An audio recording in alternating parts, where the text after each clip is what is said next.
Welcome all to 2020. This is Gerald Clark with Seventh Planet Broadcasting. I'm so excited to be here on the first day of this year with my good friend, Billy Carson. Hey, Billy, say hey to everyone. We haven't caught up big time since the Anunnaki series, and that was in 2017, I remember. Yeah.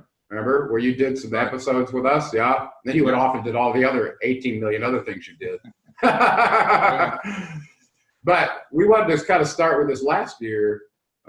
You wrote a book called Compendium of the Emerald Tablets. I want you to tell us when you did that, why you did that, and how that's going, because we cross over a lot with false writings about the Emerald Tablets, right? Oh, absolutely. We do. We always have. You and I have always jived that way. Yeah, it's been one of the underlying focuses and themes behind our growth and our development.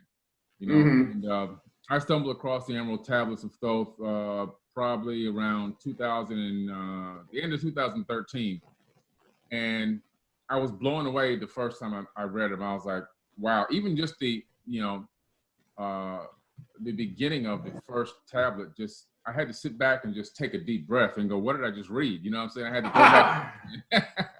Yeah, it was shocking, wasn't it? Oh, very shocking, because now you're going, wait a minute, we're talking advanced technology, we're talking, quantum mechanics, quantum physics, we're talking the ability for people to travel around the planet, and we're also talking about esoteric wisdom and metaphysical knowledge too. So it's a combination of so many different things, all put into this one great piece of work. And I'm saying to myself, there's no way this was written in more modern times. It's just the information here, we're just now starting to discover scientifically ourselves. And so yeah, can I mention a point right there, because that part got me too. I think I started about 2003, the Emerald Tablets. Wow. I carried them around with me for years because they were that important to me. I could not believe what I had in my possession. Yeah. They felt like the I don't know, it felt like the Bible on steroids to me. Right. But in that document, you mentioned some things that only a scientist would have really keyed up on. Is how is it they were talking about a multi-dimensional reality and give you the number 9 dimensions of one of time. Yeah. Okay, and then some more advanced stuff like law of creation of matter. The idea of somatics came up under the law of creation of time. Yeah. All these kind of things that we're just now discovering. I'm like, this is not possible that somebody knew this even in 1920. Okay, we didn't have this in the public domain at all. Exactly. So it's just, so when you recognize that, you go, okay, so somebody might say that Dorial was not the incarnation of Horloth the Master, and he was someone else, blah, blah, blah. I don't care what people say. What's in that document or where it came from, as far as I'm concerned, I don't really care at this point. But the information that's in it is astounding. You agree? Oh, I agree 1,000%. Mm-hmm. There's a famous saying. I think it's a Chinese proverb. If you point at the moon, the imbecile points at the finger. Or if you show an imbecile the moon, he points at the finger. And what they're saying is some people are too focused on, is this really from this guy Dorial or Roger Bacon, or is it 36,000 years old? The case in point here is the information, if you study and research it, it predates all of our modern scientific discoveries, by hundreds of years. And when you start to really analyze the information in there and the discoveries and find more modern articles, I found things just as recent as a year ago, which are now in the book scientifically, that Thoth was talking about doing way back in ancient times. And I'm talking about using light to create matter. We just now scientifically discovered the way to do that. Transferring consciousness into a brand new avatar body. We're just now starting to do that. Isn't that crazy? It's crazy. Multi-dimensions, all this stuff that we're just now discovering was already in these tablets. And so let's even say 1929, so to speak, Dorial and all this other stuff. People are focused on the wrong thing. What they should focus on is, how in the heck is this information have this amount of futuristic content in it when we were still in a horse, buggy, and carriage. That's what they should be focusing on. Yeah, but they lose that context for some reason. It's like, oh, you know, everybody is so concerned about deference to authority. Yeah. So it was like with the Sumerian tablets, remember, with Zechariah Sitchin, because he was translating himself and he didn't have the titles or the credentials people wanted him to have. They're like, well, let's take an axe to anything he does, right? Same thing with Schliemann, who went after the city of Troy. Yeah. Okay? You know, it's the same kind of thing. But so I get that and I understand that. But this deference to authority, as a matter of fact, I felt like I couldn't even use the references when I wrote my book, The Anunnaki of Nibiru, because the axe was already at the ankle of the translator saying this is bad. So I had to go all the way back to stuff that was done by Oxford University in the 1870s to make reference to that. So it predated all this other crap, and it still had marginal effect. But if I hadn't done that, I'd have never made any progress because of what was going on at the time when I published. You made the right decision, because every time I start talking about the Anunnaki and the Atlanteans and the ancient history, if I make any reference to Zechariah Sitchin, here come the people, the unresearched quote unquote debunkers, not realizing that if you look at Zechariah Sitchin's work, he makes reference to a lot of the sources that he got his information from, and that stuff predates his birth. Oh yeah. Well, in almost all of his books, he gave you massive references. And that's the only reason I really trusted him, is because he gave me a link to all the source material, which I went and looked at. The only one he didn't do was the Lost Book of Enki. That creeped me out. Yeah. No references in that one, but it was so profound. It reminded me of the Emerald Tablets in a way. Oh yeah, it really was interesting. Just the one small reference I think might have been the Book of Yahweh, just in like the preface, the Book of Yahweh, and maybe one other book that some of the content may have come from. But other than that, the majority of it is like simply like, wow. And again, when you look at that information and that content in that particular one book, you go, this is out there. This is like beyond Star Wars out there. Nobody's going to sit here and fabricate this kind of information. Yet still, a lot of people will listen to the Law of One book, which is a downloaded book to a brain, and people re-quote it into pages of information, turn it into a book. And the same people that doubt the Emerald Tablets are the same people. Some of them are the same people that believe the Law of One Ra book is real, and that was just in more modern times, somebody laying on their back quoting what they're getting out of space-time. And I do believe it's possible because of quantum physics says it's possible, due to the fact that our DNA and our minds are multidimensional and can send and receive information wirelessly, and we have the capability of quantum entangling with different particles out in space-time, which means that all information that exists as an electromagnetic wave is accessible through a human avatar body via patterns and the magnetized crystals in our heads. Yeah, everything. The idea that every expanding atom that's not in bond is in contact with the other atoms that make a continuity all the way back to your little brain where you're forming a thought. Everything is interconnected. And we didn't ever really understand that how a thought could manifest, or how the S and P parameters of the polarization state of a photon, when split off, if you changed one at some remote location in the pair, it would affect the other one. And this is the basis of this quantum encryption, quantum computing that's now starting to happen. I just read an article today that they're actually doing that. They are actually, quantum sending not just encryption keys, but information between chips now. Right. So it's like, wow. I don't know where this is going.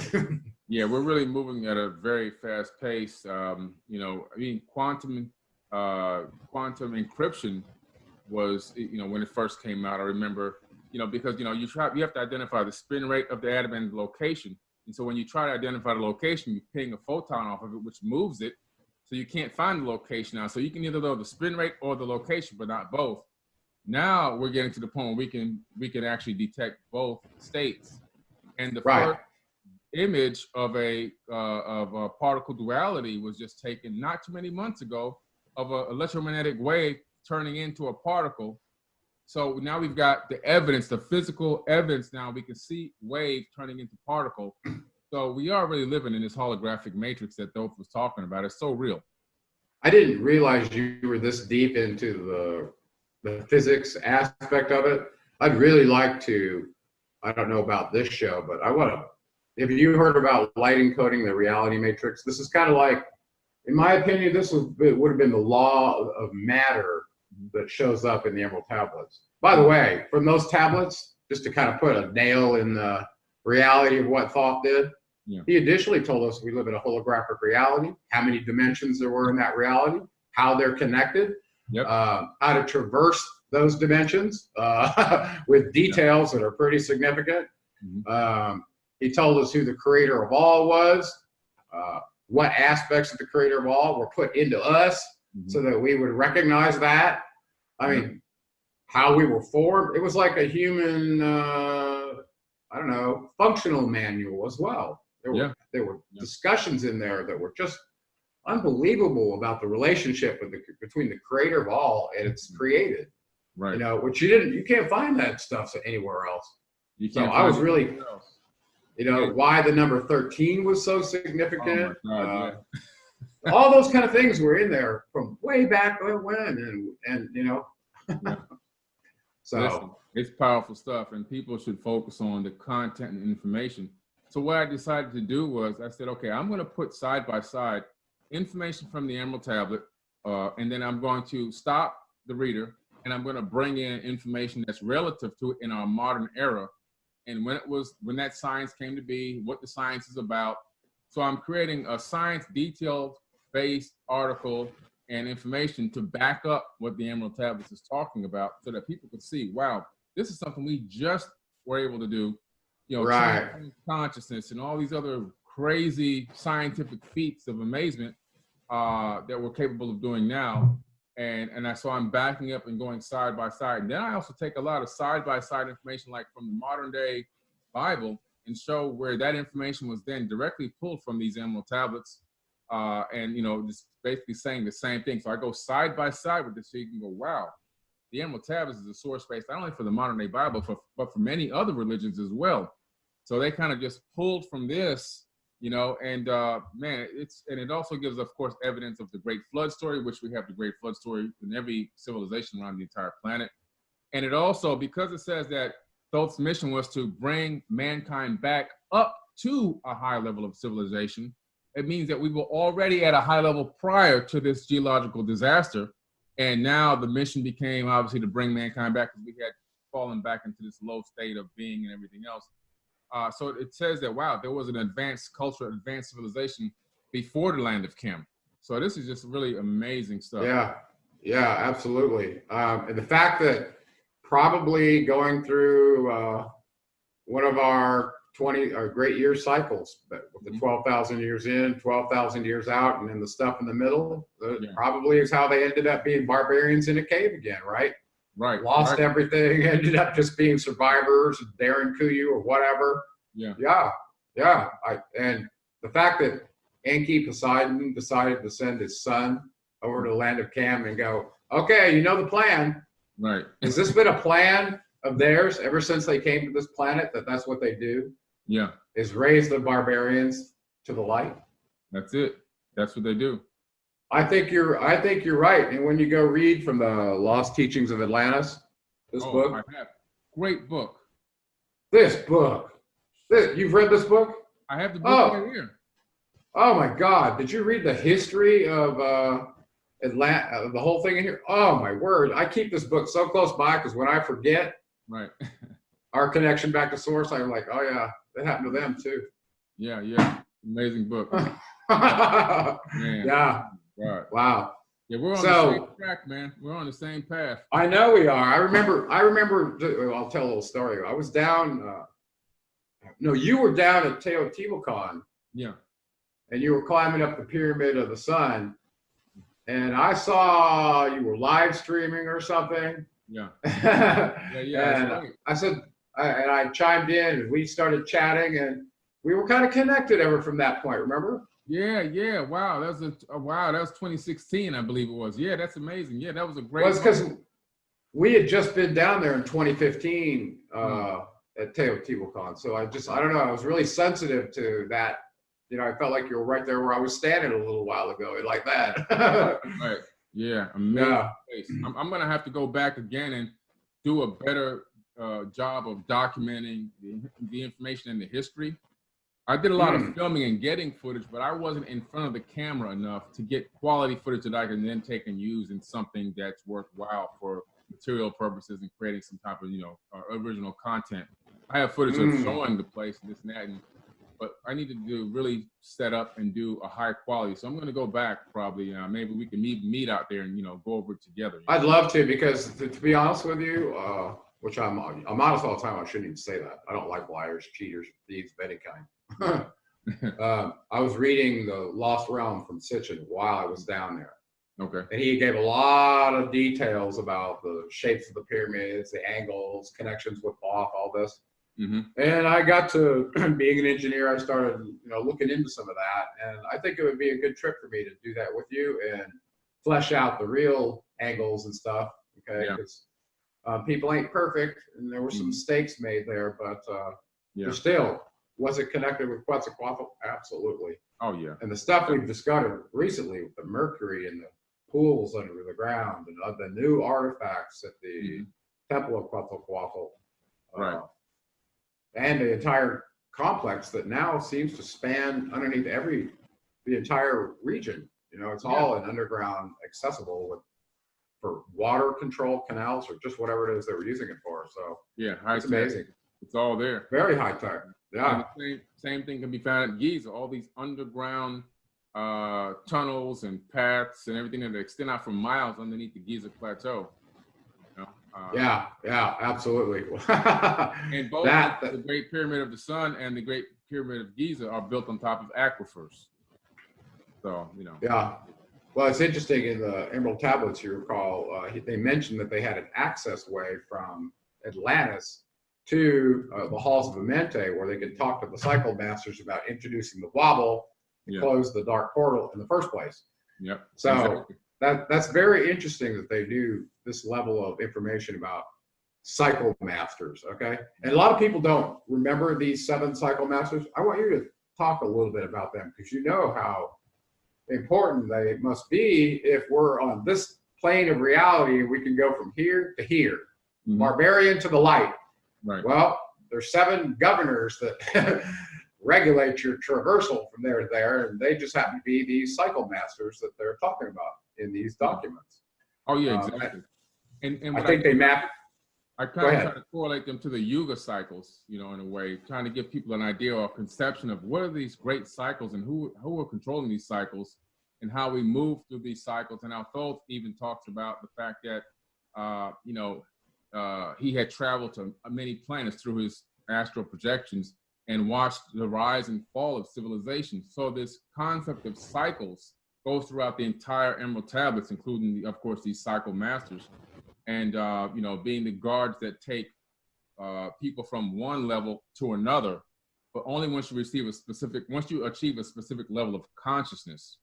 Kind of like in the Yugas, once you begin to, you start the decline of the Golden Age, because ego and the Dark Brothers and deceit and all these other things start to pop up again. And you start to fall back into this Bronze Age, and you start to move around that Yuga cycle, and you try to make your way through the Iron Age and back up through the Silver Age back into the Golden Age again. It's this gigantic cycle, and it's all based on levels of consciousness, and that's really where it's at. So right now we're at the beginning of in my opinion, the beginning of the Tetra Yuga cycle, trying to move back up into the Golden Age cycle.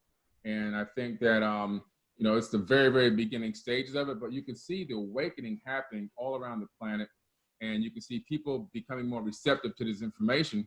And I think where people start to get a little down is they start to think that, well, a lot of people may be waking up, but it looks like we're not going anywhere. But they have to remember that it takes a massive amount of conscious awareness to move forward. And just like a baby starts to walk, its first few steps, it falls again. And then it gets up. Now, when it gets up, it remembers the fall. And the brain says, I got to recalculate a little bit because we just fell. So if I got to balance myself over here, balance myself over here. It takes a few more steps, falls again. And then the brain begins to realize the process of controlled falling in order to move to the next level, which will be running. So it's a process that we go through, and it's all based on consciousness falling to the dark and rising back to the light. But every time you begin to fall, as you're moving forward, the fall is not as deep as it was prior. And it's to the point where you're almost now standing up. And I think the stand-up point is when we're actually in that golden age cycle. I think what you were alluding to is that maybe we had to reach an aggregate, a 100 monkey theorem threshold where the mass of humanity might be participating in this motion. But I think individuals like you and me and people that are, playing this, if I eat this, what does it do to me here? And they're trying to get better, okay, in the simulator. Right. I think a lot of them are experiencing the aspects of this new age of consciousness here and now, pieces of it as it's rolling in. And so they're kind of like ahead of the curve a little bit, and they get to experience this. And I think they're the ones that have ended up on radio shows and sharing with humanity about what it means to be serving this reality that we call the energy that's us, not this meat that is transient. Right. Okay? Because when we finally get over that, Billy, when we finally get over that we're meat that's going to disintegrate with worms, and that's all there is, and we realize that we are immortal beings. The I am kind of affirmations. I am immortal. I am a son of the creation of the Most High. I am powerful. I am divine. All those things that the affirmations do. And I really recommend people listen to those every once in a while. Don't brainwash yourself, but I was not one that did, and it really helped me when I had some areas where I wasn't feeling that way about myself. Listen, it's affirmations like you're talking about are so powerful that I actually created a song called Affirmations. Oh yeah, and it's actually a big hit on iTunes, Spotify, all music platforms, Deezer, Tidal, whatever. And so what I'm doing is I composed the music along with Richard Wagner, a phenomenal violinist, and then I'm speaking affirmations through the entire track. And these are affirmations that will apply to every area, every aspect of your life, no matter where you are. And it really reaches out to people and it synchronizes with people and they really relate to it. So the song has been doing phenomenal. It's called Affirmations by Forbidden Knowledge with the number 4. And it's doing phenomenal. I created it just for the exact reason why you just stated. So you see, we're really on the same path, man. It's amazing. Yeah, it's really great. What else are you up to? I know you were busy with a bunch of projects that you were working on. Do you want to talk about some of those that are taking you into the new year and what you're trying to manifest for this new year? Yeah, absolutely. In 2019, I, of course, launched the Compendium of the Multiverse. Did phenomenal. Is a bestseller. Currently still on Amazon right now. Between Amazon and my website, over 14,000 copies have moved out. And now it's starting to be translated into other languages. So that's good job. Thank you, sir. Thank you. That's amazing. And then I've got my own show on DTV called Forbidden Knowledge with Billy Carson. That's the Dame Dash Studios app. It's like it's on Roku and all the other devices, Comcast and everything else. It's just like Gaia TV, but he's got his own private network with his own content. Not all conscious, but I'm in the conscious section of that streaming platform. And then I'm working on an actual movie with Dame Dash called The Chronicles of the Anunnaki. Is that right? Yeah, absolutely. Full blown, real box office level movie. Well, I'd love to talk to you about that. Oh yeah, absolutely. Well, when we get to the production phase, we got to bring you on as one of the consultants. Of course, I mean, you're one of the experts in the field, and we got to have you on as one of the consultants as we move forward. But we're going to start this series, this movie series, all the way back to the Pleiadian star system with a galactic war. Refugees fleeing from weapons that are blowing up planets, going to Sirius, going to Orion, going to Aldebaran, going to Epsilon Boötes. Oh yeah, and all the prehistory stuff. Have all these scripts already been written, or where's it up? Well, right now it's in the process of first he wants to do the comic first. So the comic has started with the basic story that we all know about the Anunnaki coming to Earth and mining for resources and genetically modifying humans. So that process is in the works to get the buzz going. Kind of, he's following the Star Trek, model. Comic book art, what do you call it? Toys, and then also a video game, and then go to Comic-Con, launching Comic-Con, and then we're going to leverage the financing that we get from doing a deal at Comic-Con into funding the balance of the movie, and then probably distribute it through somebody like Lionsgate or somebody else. So that's what so the script. I'd love to share the screenplay in the 30 episodes I've written for an Anunnaki series. Okay, yeah. That was actually written for an American television network that never saw the light of day. But I'd love to share that with them and see if it gives them any ideas and see if we can work something together. We're gonna get a lot of ideas. We're gonna do. Listen, it's gonna be phenomenal. So we started. Come on, it's a no-brainer. We're gonna probably try to get this thing done, scripted, and everything else, and in production, and hopefully even launch somewhere in the middle of 2022 as being a realistic number, a realistic date. So that's one of the projects. I'm also working on another movie right now. It's really a documentary, and it's going to be on Amazon Prime Video, and it's also going to launch on Forbidden Knowledge TV, which is going to be turning on here in a couple of weeks. And it's going to be about the Black Knight satellite, but in a way that nobody has ever talked about the Black Knight satellite before.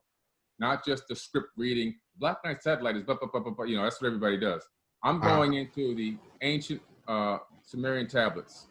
I'm going into the Mahabharata. I'm going into Sumerian cylinder scrolls.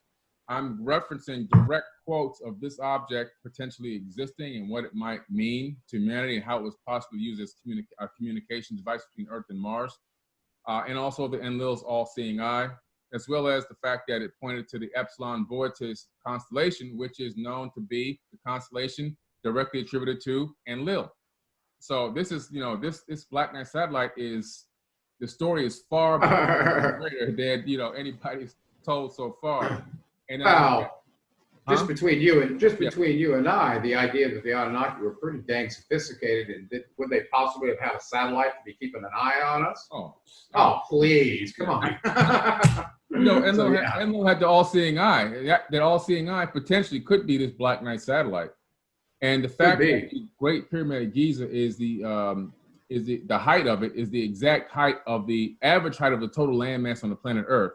That means you have to have scanned the topography of the entire planet, which means you have to have something in orbit. But whatever is in orbit, which is scanning the planet, has to be in a polar orbit, which is what the Black Knight satellite is in, a polar orbit. So it's orbiting the planet around the poles as the planet rotates on its axis, and that gives you the ability to take swaths of information and data as it rotates, and then you can get the topography, the depth, the heights, all of that. Sure. And that's how yes, that's where they got the science from to actually directly build the Great Pyramid and get all this information and so forth. So we're going into that. We have astrophysicists, we have astronomers talking about the Boötis void and how it might be a cloaked, advanced civilization and things like that. So it's just it's going to be a very deep, interesting documentary. I think people are going to really love it and resonate with it and get a whole new level of understanding. We also have image analysis by professional anomaly hunters, through our Mars anomaly groups that have completely broken down, analyzing different wavelengths of light and everything else, so they can see what this thing really looks like and what it potentially is. So it's going to be eye-opening. So that's the Black Knight satellite, the untold story. And it'll be myself, Richard Dolan, and Jimmy Church on there with some information from a couple of the image analysts like Chris Maroney, Thomas Jensen, and Martine Graney. And so it's going to be an amazing documentary series. So that's one of the documentaries. And then there's another one that I'm working on called the Gosford Glyphs, which I'm headed out to Australia here in January the 21st. I'll be in Australia. I'll be leaving to go to Australia January 21st. And I got a couple of archaeologists meeting me there. They're flying in, and we're going to analyze these ancient Egyptian hieroglyphs in this makeshift temple out in the middle of Carryong 9 out in the woods in Australia, where Thoth is etched into the stone on the ground around back, and the glyphs depict UFOs and everything else. So, and a great story there as well, with two brothers who went there. One of them got bit by a snake and died, and the other brother mummified him and brought him back to Egypt. And when I went to Egypt in 2014, at the story, I think at Abu Simbel's, where I saw of them coming from, of the brother returning with the dead brother from Australia, is in the glyphs, which blew my mind. And I always said, I have to get to this place. So I'm finally getting out there to document the Gosford glyphs. So that's an amazing doc. That's going into my 2020, documentary for those two things. It's going to be mind-blowing information. I think. That sounds really fun. Yeah, man. It's gonna be great. And then I've got a movie that I'm working on called Quantum Walkers. And myself and my entertainment attorney are working on that. He's helping me with the scripting because he's a great script writer. So basically, Quantum Walkers. One day I was walking down the beach. This is real life in Fort Lauderdale. And I would go on these 5-mile walks, and I would get into this walking meditation. This walking meditation, it helped me so much in my life with a lot of things that were going on crazy and this and that, whatever. And these walking meditations would completely clear me out, and give me vision. And so one day I'm in my walking meditation, and I literally felt for just a fleeting few moments that I phased out of this reality, and I was still walking, but I was on Earth, but everything looked futuristic. And I came back just almost like in a blink of an eye. And it was so real, I stopped and I had to sit down for almost 30 minutes. I was like, what just happened? I was like, quantum walking, the word quantum walking. I get home, I look up quantum walking just to see if it's even a term, and it's really a quantum mechanic term. And it has to do with the fact that on the subatomic level, particles can phase shift out of this dimension into another dimension based on subatomic frequencies. And you can create a quantum walk.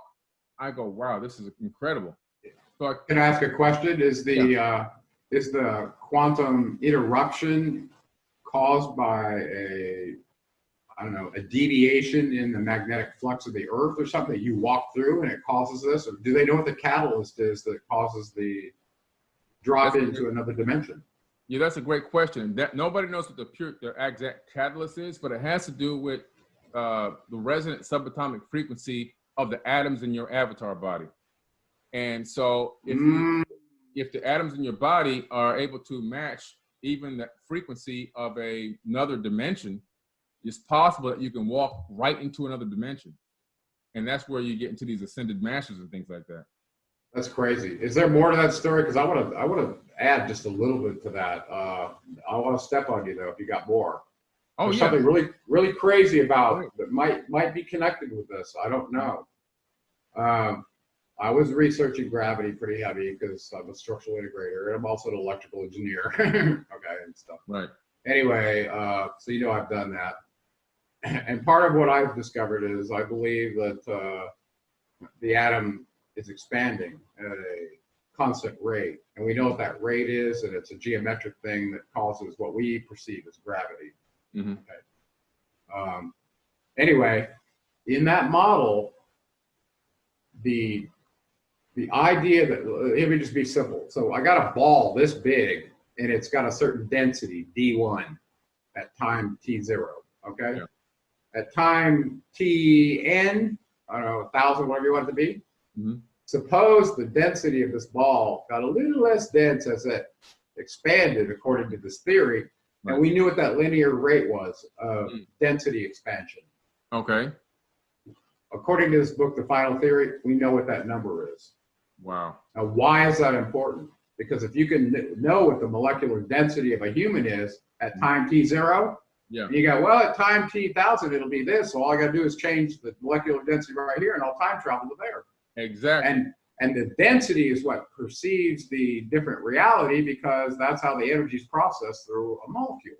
It's arrangement of this energy transport, right? Yeah. And I started thinking about that, and I was like, well, you could go forward and backwards that way. Mm-hmm. And it turns out, in some articles I read, that's exactly how the military-industrial complex figured out how to do time travel. Right. Is using that density change. So imagine you can just hit some device that changes your molecular density for a second. Well, now you're at a different time.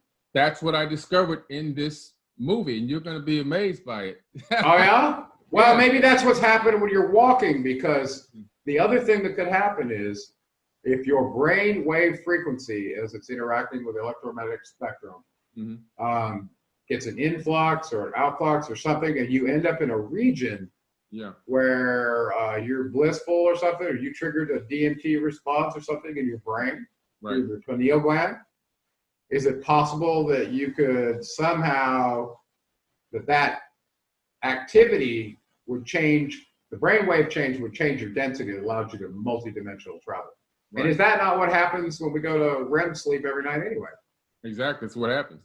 And so what I discovered was the Jed Pillar Ankh in ancient Egypt, which existed. It had a condenser. The Jed Pillar part, the Jed part, had a condenser built into it, and it would resonate at a specific frequency, and it would be attuned to the owner of the Ankh itself. So each king or elite status Anunnaki or Atlantean would have the Ankh, and it would only be attuned to their frequency of their body. And that was the only way they can walk through a portal. So what happens is, I'm on Earth in 2025, but on one Earth is the Rothschild mindset, which is where we are right now. And the other Earth is the Tesla mindset, evolutionary path. And so it's 2025 there, but it's already almost a type 2 civilization. So when my mind, in the 2025 on both worlds, I'm working on the Jed Pillar Ankh.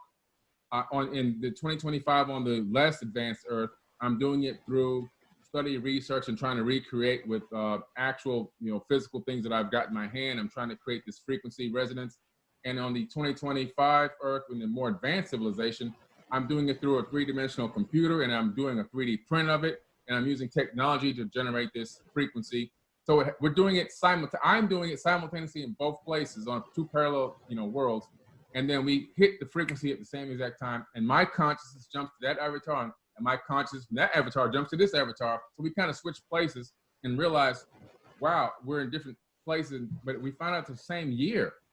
So I'm like, just 2025, but this is not where we are. This is a different evolutionary path. We're over here. So, we're not even a type 0 civilization. And over here, so in the path of time of trying, in the way of trying to find a way to get back, I then begin to realize my mission in the lower level of consciousness planet is to help raise consciousness and try to help move the planet into the golden age, and a type 1 civilization at least. And then in the other parallel, it's already advanced, but because I came from a less advanced conscious planet, I'm realizing the fall of the golden age. I can see ego popping up. I can see rumors of wars. I can see different types of things coming out that are going to start to create this fall of the golden age. And I'm trying to stop that from happening. So I've got 2 missions: one to stop the fall of the golden age, one to raise the planet or raise consciousness to usher us back into a golden age. And that's what Quantum Walkers is all about.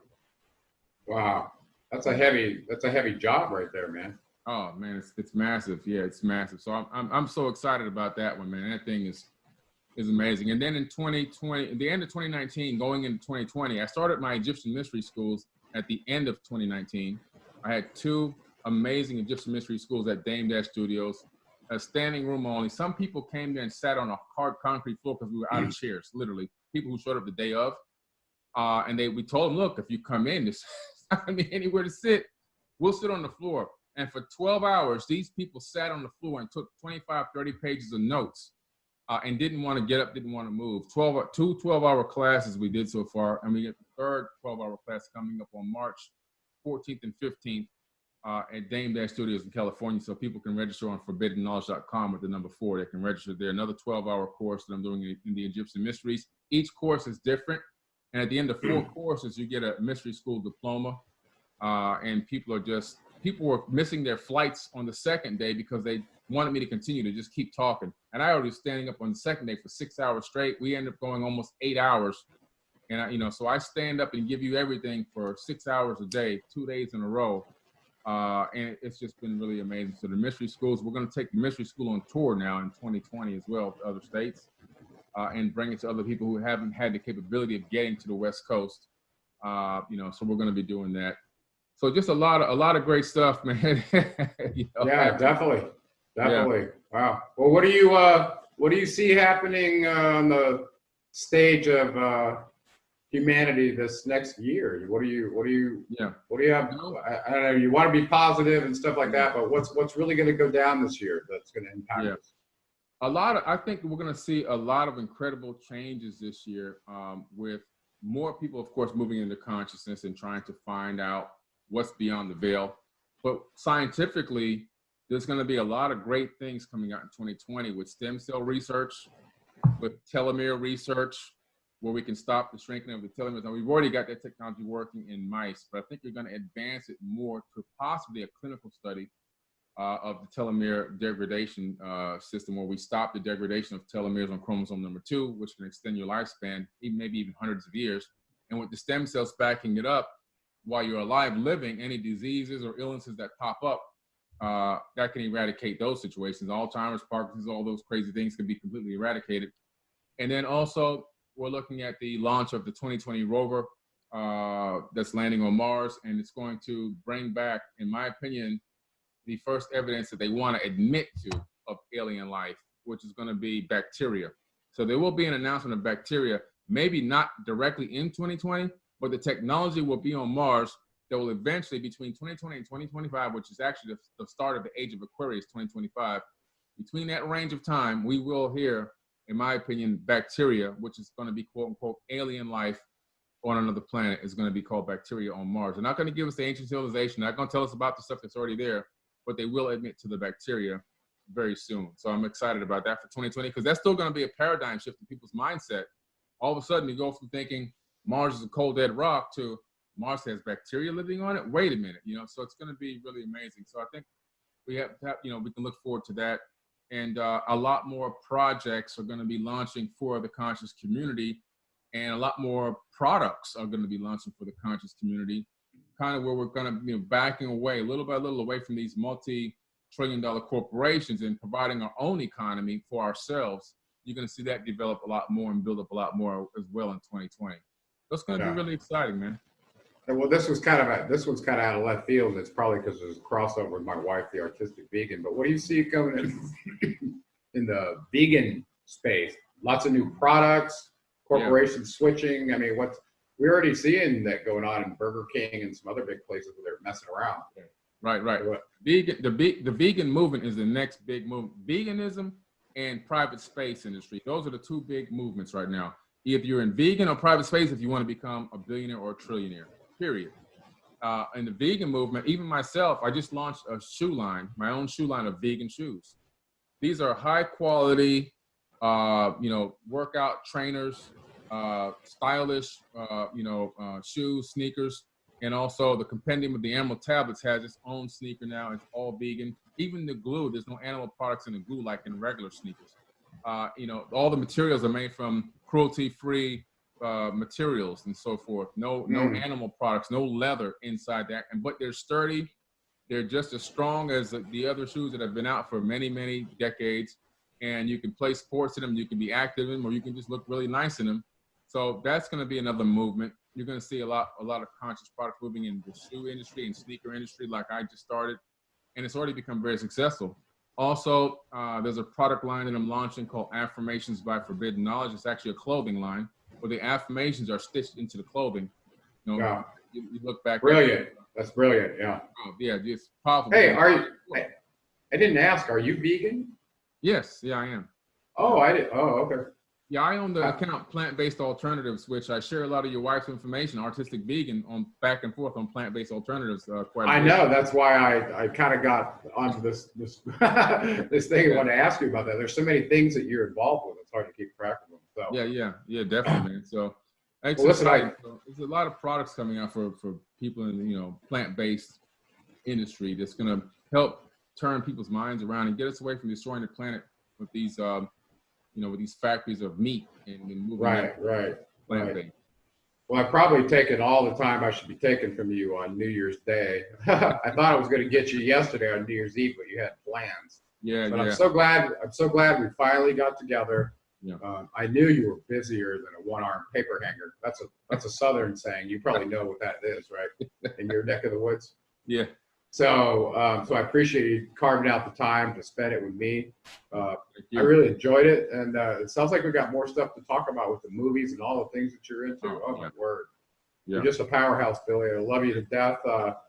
Tell people where they can find you, and whatever else you want them to know before we Absolutely. Well, you can find me on forbiddenknowledge.com with the number 4, knowledge.com. Also, my book, Compendium of the Emerald Tablets, is a bestseller. You can get it on my website or on Amazon.com. If you're a Prime, Amazon Prime, you can use Amazon Prime for free shipping there, which is amazing. And as well as Instagram, Facebook, Twitter, Tumblr, Firework, social. All those apps are all Forbidden Knowledge.